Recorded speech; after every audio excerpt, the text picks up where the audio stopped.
Alright guys, welcome back to another video. This is the same as the strut video, same day, a few hours later. I was just looking over the car and I honestly didn't plan on jumping right into this.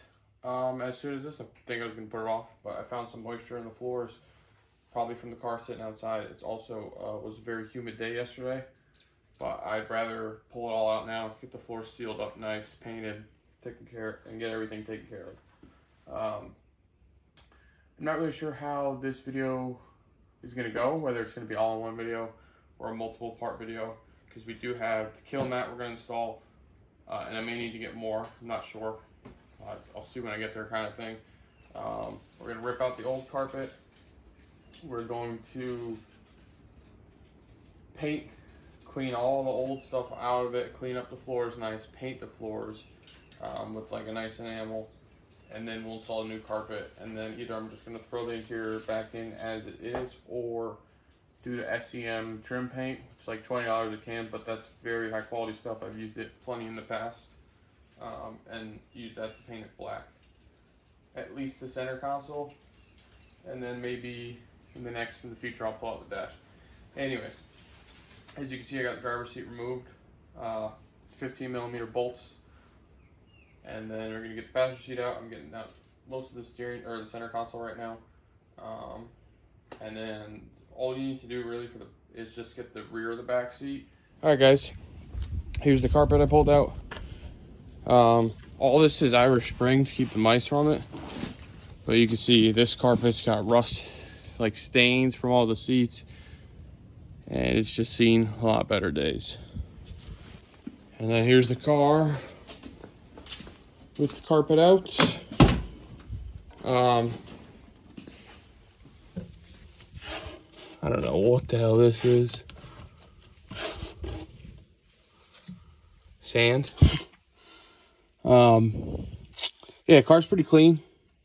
You see we got plates for the cage, but I have plenty of wiring on both sides and all over. When I first bought this car, I just rewired all the speakers and just ran under the carpet. So I gotta go through. Oh, I just ruined this. But nice. Put that in there for now. I gotta go through first, clean up all this wiring, and all my wiring, and all these are my battery cables for my relocation. Go through, clean that up. The cage makes it a lot harder for the carpet install, also running the wires. But I want to clean all this up, get this old stuff off the floor, which is going to be a pain in the ass, I can already tell, and clean this up. But yeah, it's a pretty clean car. That's the reason I bought it, besides the T-tops, which I'm on the fence about now. And yeah, time for an upgrade. Guys, just an update. This stuff is nasty. I've been trying to pick off the old butyl floor. And then you can see up here, I've been pulling, there's like you can kind of see what's left of it right here. And I got to clean up all this wiring before I go and put everything back together. But this firewall foam pad, whatever it is disintegrating. So it's all just dirt. So I just ripped that all out. And then the same thing on the other side. So I think this still looks fine. And this car is really pretty much rust free. For the most part. So I've just made the executive decision to clean the stuff off the floor pans and just do the floor pans. Not cut them out and weld them. I just mean clean off the butyl stuff and then vacuum, wipe down, and paint those, and then do the kill mat. I really don't want to get into the trans tunnel stuff, especially with all the wiring here. It just seems like a nightmare, and it's very tough to remove. So alright, so the only thing I've done since the previous clip was vacuum, so you could see how much cleaner that is and how much it's disintegrated. This car, like I said, it's very clean. I'm not sure what this is, but it's probably the worst part of it. But everything else is surface rust, and the floors are super solid. So this is another continuation of this video with the carpet. It's like mid-April. It's 80 degrees out today. It's a little bit humid. But, yeah. So in the last portion, we pulled the old carpet, found moisture. So there's a leak somewhere that I have to find. It's T-top, so I'm not really surprised. Pulled off most of the OEM sound deadening, at least where the floor pans are. The other night, 2 nights ago, because it's finally dry, I Rust-Oleum'd the floor pans with like an enamel to prevent the rust or any future rust. And then tonight we're going to start the kill mat process, and then we have our new carpet. I should have done this like 2 weeks ago, 3 weeks ago, but I finally pulled the new carpet out of the box to let that sit. It's all wrinkled, which is to be expected, but I should have let it sit out there more. But yeah, let me show you guys the car. I'll show you the carpet, and then I will show you the kill mat that we're going to do, which is like a Dynamat knockoff that you can get off Amazon. As for the car, well, I'll just show you. All right, this car is a wiring nightmare, so just ignore that. But you can see we have all our floors. I didn't do the trans tunnel. I don't think it really needs it, to be honest with you. This car is clean, so, and it sits in a garage. Floors are all, I brushed them black, so both sides. We have our kill mat here that I purchased off Amazon. I don't know how much this will do. We'll see. And then I bought this roller separately off Amazon to kind of roll it in. So there's that. We're going to get started on that in just a second. And then over here, we have the carpet. Now, I saved all the old carpet. I haven't thrown that away yet. It's sitting right there. We're going to lay them out on top of each other, trace some holes, because we'll need our shifter hole. We will need our hand parking brake hole, and then we'll need probably, I think this is our seat ridge. We'll need 2 holes here and 2 holes back here for our seat, and same on the other side. And that should be about everything. So let's go ahead. We'll get this kill mat installed. I have no idea how long this is going to take. Yeah. Okay, I've got 2 sheets installed. Like I said, this is my first time doing this, so bear with me. This roller, definitely using it to get all the contours of the sheet metal beneath it. And then I overlap my edge here. And now I'm just doing this piece, which I've trimmed for the cage corner back here. And then I'm saving every single little scrap because I have no idea how much this will do. And we might need that for certain areas, you know, when it comes time to do certain corners or whatever. So that's just a couple key things. But yeah, it's like a butyl with foil on it, pretty much. And that's why you want to use the roller to do every contour that you can to get the best adhesion. All right, another update. The driver's side floor pan for the most part is done. Started on the passenger side rear, and I've put aside how many I need for the front because I'm just trying to go based off of this. So I used 5 back here, 3 and 2 that were trimmed, and then I used 4 up here, 1 of which was trimmed. And then all the trimmings I'm putting aside, and I'm hoping to do like the seats with them and then the trans tunnel. But my biggest thing is I started here with this one, got the most surface area I could, and then worked my way, and I fit about 3 sheets without trimming right to the rocker panel. And then I'm definitely trying to get the trans tunnel covered. 1, for heat reasons from, I don't know, I always feel like there's a lot of hot air coming out from the shifter. And then just for noise and whatever. So, I'm going to keep moving along. I'm going to tackle the passenger side front now. And then, like I said, with whatever trimmings, I'll come back, cover this, cover the gap in the top. And then if I have any left over, I'll tackle the back seat. Eventually, I'll probably buy another box and do the back seat and the hatch. But the carpet, when you do carpet, it only comes to right here on this lip. So I can always just pull, which takes seconds to pull the bottom of the back seat out. And then the carpet of the hatch. But yeah, we're moving along. All right, guys, here's the latest update.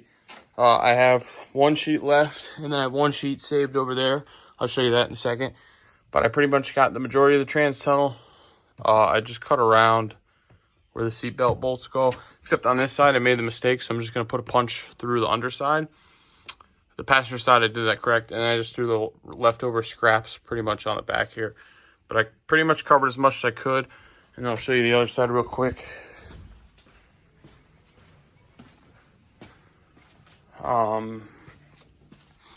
yeah, so this side's just as good, pretty much. And then the reason I left the sheet over here is to account for this.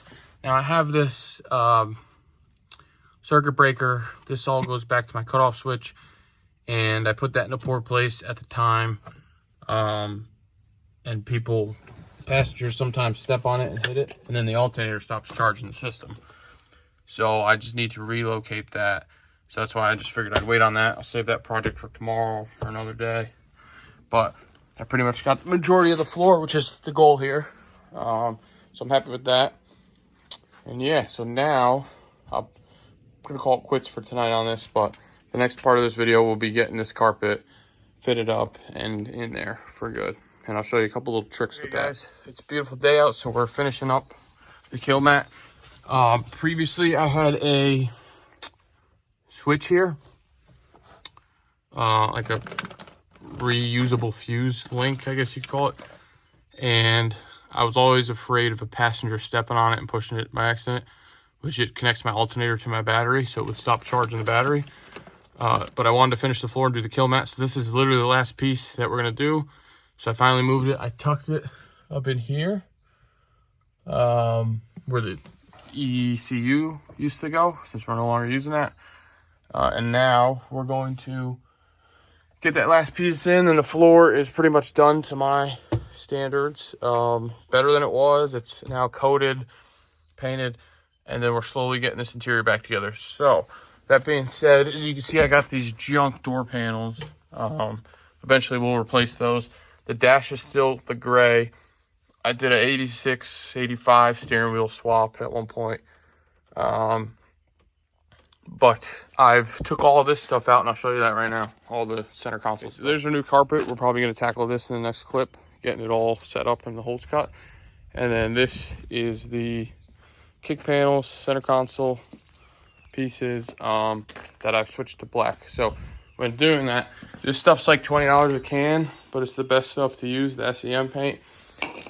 Yes, I just painted my gray stuff black, which I guess it all depends. It was OEM stuff. These colors only were options in certain years, but it doesn't really matter to me. I don't really care. So I'd rather it black. So we're starting there because that's easy. Like I said, eventually I'll come in and do the dash at a later date, but I really want to get this car on the road, and while those parts were out of the car and center console, I figured I'd just do them now. So let's get that last piece of kill mat installed, and then we'll get started. Okay, this is just a side-by-side of the carpet, so you can see the old one all stained, the holes, and then the fresh new one. So we have to copy all these holes and do that. So you can either put this on top of that one and trace them through, and normally I'd do that if this wasn't as disgusting as it was, and there's leaves and Irish Spring soap all over it to keep the mice out. So I'm probably just gonna, the other option is to lay this in the car and then find where things lie and just slowly cut your holes. So I think today I'm gonna go that route, only because of how gross this one is. And then the other issue, as you can see, these are the seat bolts for the fronts. So I've always ran into this issue where it pulls the entire bolt out and the nuts get locked onto it. So the nuts go for the front, so I'll show you that here. So the fronts on this beam, they have the thread sticking out and just the nuts. And then the rears have two bolts that go through it. So my plan here is to free those all. So they're soaking in some liquid wrench or PB Blaster right now. And I may have to use some heat to get them free. And then my plan is we're going to use thread locker and put these into there so that these don't come out. Honestly, I'm not sure why, and I'm pretty sure that's how it goes, that they thread into the bottom and it's a double threaded bolt. I'm not sure why these were just not welded studs into the factory. And if I thought about this 2-3 days ago, I probably would have just welded them into the car before I painted it and kill matted it. But yeah, so I'm going to try to free those up, get those in place. That way we can find the holes for these pretty easy. And then the rest is just cut and shifter. So I may just measure off the other one and put a small reference hole first and then a small reference hole for this. But other than that, it's the 4 seatbelt holes on each side, the 2 shifters, and then the belt right there, or the nut bolt section right there for the seatbelt. This one on this side, And then I have a cage, so that makes it a lot more interesting. So on the old carpet, I did a little cheap thing, which I don't want to do again. As you can see, like, I cut where the cage was and then just tuck this back around it. I don't want to do that this time. I'd rather just cut a section, like a U section, out of the carpet and do it that way. So we'll see what happens. All right, guys, another update. You can see I got the carpet laid down. I have the back seat in just to kind of hold it in place, but I have the whole carpet trimmed out. You can see, worked around the cage there, worked around the cage back here. I still have to do the seat belt holes and then the seat holes, so I'm going to show you a little trick in a couple minutes for that. As for the fuel pump, I'm no longer using that wiring system, so I just left it under there to try to keep it clean. Mirror switch is there. I believe the cigarette lighter, I'm not sure. That's out. Our whole parking brake is out. Shifter's out. And obviously, if I need to come back and trim this later, like in the future, if I need to replace this boot and trim it, I will. No big deal. And then that side's all set. It's laid down. Yeah, so it's a pain in the ass, but it's really not that bad at the same time. It's definitely doable. Got a bunch of fuzzy things all over, so I'm going to shop vac it real quick before I put the seats in. And then the next part, I'll show you my little trick on how to get these bolts to come through. Yeah. Oh, and then obviously, big scissors like this, instead of using a razor, which razors is fine, but sometimes you slip and cut yourself, and I made that mistake before. These work phenomenal to cut right through this, so I'd highly recommend picking up a pair of these if you don't have them and you're doing this job. Guys, carpet's all vacuumed, so here's a little trick for you. Take a soldering iron, I'm waiting for this to heat up, and you melt the holes in the floor. So I have the bolts lined up here, so I'll just put a hole right here, melt a hole, another bolt right here, so on and so forth. Then you have another one wherever the raised thing is, somewhere over here for the seatbelt. And then this one I just left in, so I'll come from this side, touch it on the top, then come back and push it through. So I'll show you. All right, so I did one here, as you can see, and it worked perfect. So I got the tripod set up. I'll show you guys on this one just how easy it is. So find our bolt right here. Thing's nice and hot. Top of the bolt, and then I just kind of swirl around it. There we go. Obviously it's going to smell because you're melting plastic, but nice clean hole. I did this prior installation with helping a buddy on his car, and we used a razor, and it was the biggest pain in the ass. So just figured I'd show you guys. All right, guys, just wanted to show all four. So this method worked flawlessly. So we have 1, 2. Yes, the carpet still has a little bow in it, but the holes are there. Seat belt bolt holes right here. And then the 2 rear ones, I just came up through the bottom of the floor, put a starter hole so I knew where they were, and then came back down through the top. And I mean, they came out perfect. Nice, clean, easy to do. So I'm going to get this done to the other side, and then we'll get the seats in, center console, and the interior back together. This is pretty much going to wrap it up for this video. As you can see, kind of, I have most of the interior installed. I just need to do sill plates and kick panels, which will just be a couple minutes. But we pulled the old carpet. We pulled most of the OEM sound deadener matting off. We then enameled the floor to prevent future rust. And then following that, we did the killmat, which is a cheaper version of Deadener sound deadener. And then we finally installed our new carpet. I hope you enjoyed that quick little tip with a soldering iron. It definitely makes life a lot easier, and it does make for nice clean holes. So where does this leave us now? Like I said, I have a couple more things to button up on the car, and then hopefully in a couple weeks, it's a rainy day today, but hopefully she's almost ready to go, get out there, start driving it, and then take the laptop with me and start tuning it, make sure everything's really, and kind of get it dialed in. We'll see what I am capable of with the tuning, and then down the road I may have to bring it to a dyno to really get it tuned in. I'm not sure yet. As for the distributor, we still have the stock, not stock, but the ready to run distributor. So I'm not sure, still waiting on Holly a couple weeks later. Holly kind of sucks straight up for customer service. So we'll see. I may end up buying a Hyperspark down the road. But if I do anything anything falling that I do, I'll definitely film it and throw it up. But I definitely want to get in it, get some seat time in this car, drive it, bring it to shows, whatever. It's not really a show car, it's just a beater. But yeah, so I hope you guys enjoyed this video. Please subscribe if you haven't. Like and comment, let me know your thoughts, let me know what you think. And I'll see you guys in the next one.